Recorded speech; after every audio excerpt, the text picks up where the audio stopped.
Married people. What did you not find out about your significant other until after you got married?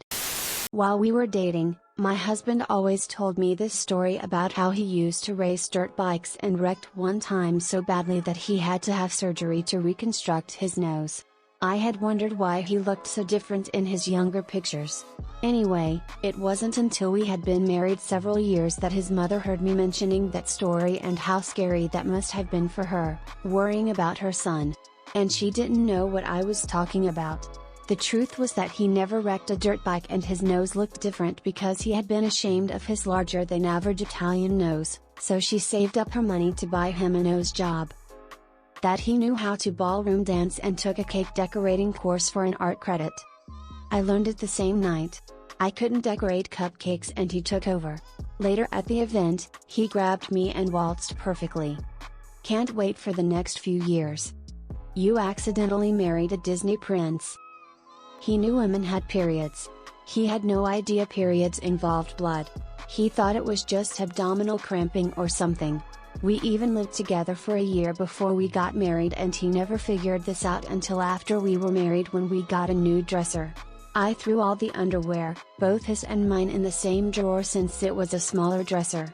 He saw my blood-stained period panties and started crying because he thought I was dying and had been hiding it from him. I then had to explain to my 28-year-old husband what exactly a period is. That she already had a boyfriend. This was discovered 2 years after we got married.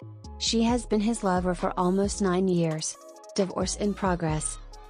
I'm probably late to this party, but I used to be married. That's no longer the case, so it goes. Anyways, I was getting dinosaur stuff for our boy, and his mother said something along the lines of "I don't like dinosaurs and am happy they are not real." I chuckled, thinking she meant she is relieved her life is not like Jurassic Park, being chased by these giant predators. Nope. Turned out she believes dinosaurs never walked this earth. I had known her for 6 solid years, and this completely blew me away, sideswiping me with horror. She thinks people are guessing when they put partial bones together, and just fabricate these creatures.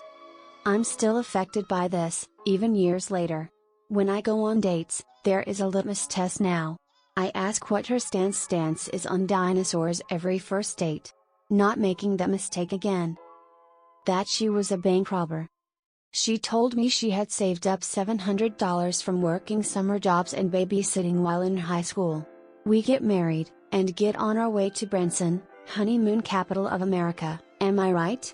On the way, she confesses to me that she did not in fact save up $700 from part-time jobs. She admits she has saved up over $7,000 from her jobs. So, we go on an extravagant, for me, week-long spending spree of a honeymoon. We do everything. Helicopters, boat rentals, every show, see a souvenir, we buy it.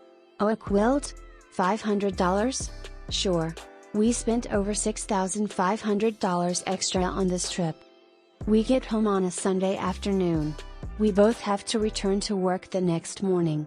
There are several messages on the answering machine. This was in 2000, before either of us had cell phones. The third or fourth message plays. It is her boss from the bank she works at telling her to contact him at once, that there is an issue they need to discuss, and leaves a number. Up to this point, I am in the dark, but by Monday morning it has all hit the fan. I learned that there was no mysterious savings account from high school. I learned that she had been transferring money from a couple large accounts on a regular basis into her own account. The total was somewhere north of $7,700. The bank was pissed, the clients were pissed, the authorities were already neck-deep this, and they were scary, to say the least. After several meetings, it was decided that if we made full restitution, the bank would not press felony charges.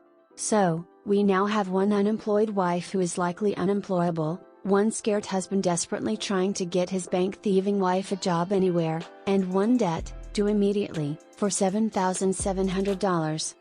We gather all the money left over, borrow $500 from her parents, $5,500 from mine, and my next paycheck. You wanna know stress? Ask your parents to help you pay back money your new wife stole from a bank. We get the bank paid back by the end of the week. After several weeks, things have died down some. She is working at McDonald's, I pulled strings with manager friends, and we have begun paying back the parents. We actually don't hear anything for a while and the immediacy of the crime has subsided. In fact, it wasn't until 2002 that we were contacted to appear in court. We were still young and ignorant, so we get lucky here. The feds were easy to work with. The bank didn't make a huge deal about it since the money was returned. It is a small town bank, 2 branches total, so somehow we avoided any real heavy issues. We took the advice of some guy who represented the bank, and really we just wanted this part of our lives to be over, so we would have done anything. She went into court, Sin's lawyer, and plead guilty to a Class C misdemeanor. The judge gave her 2 years probation and the restriction of never working at an FDIC establishment. And this is how my life as a married man began. I didn't learn this until after 17 years of marriage. My wife passed away. At the funeral I met her ex-husband, her 22-year-old son who she hadn't seen for 19 years, and her other 20-year-old son who she gave up for adoption, from a different father. I never knew any of them existed until the night before the funeral when her best friend asked if I minded if they came. Yes, it was awkward. She never had spoken of them. The closest she came to admitting it was when we were dating and she said, "Don't believe a word my sister says, she tells everyone that I'm divorced and had 2 kids." 17 years later I found out that was the truth. She hates Mario Kart. It is like, who did I marry? This is grounds for divorce, dude. She's really bad at swimming. I discovered this on our honeymoon while we were about 100 yards from shore when she started having a panic attack. I'll give you one from my wife, who doesn't have an account. She didn't realize just how much I love talking to her. We have been married almost 9 years, and it was just 6 months ago that she was homesick and I had a day off from school and work, very rare, and she hears my phone alarm go off. She was like, "WTF is that going off for?" Me, looking sheepish. "It means you're off work and I can call you in about 5 minutes. She thought it was adorable and told everyone in her office the next day. Found out about a year after we were married when we went to buy a house. We were both in our 30s, and I had already bought and sold a house before. Took us well over a year to find the exact house we wanted, and applied for a mortgage. I thought it would be a slam dunk, and I was floored when the bank called and said our application for a mortgage was rejected.